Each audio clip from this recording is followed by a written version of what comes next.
दरम्यान मुंबईचा महापौर हा महायुतीचाच होणार। राज ठाकरेंना कोणीही थारा देत नाही।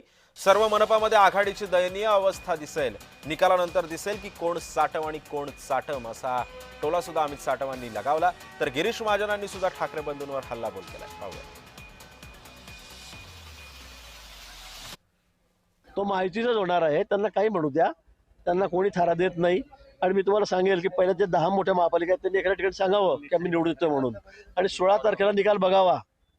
लोकांचा कौल कुणाच्या बाजूने आहे, लोक कुणाला मतदान करतात, 29 पैकी किती महापालिका ते निवडून येतात हे 16 तारखेला समजेल। आता त्यांना काही बोलू द्या, काही बोलचापा मारू द्या। आम्ही कुठे म्हटलं मराठी होणार नाही म्हणून? काय आता आम्ही यांचा उल्लेख काय करायचा का? हं? आता ते आमचे आता 3 महिने झाले अध्यक्ष झाले पार्टीचे, आणि काय चाटम चुटम करताय? तुम्हाला मुंबईच्या निकालानंतर दिसेल कोण साटम आहे कोण चाटम आहे म्हणून।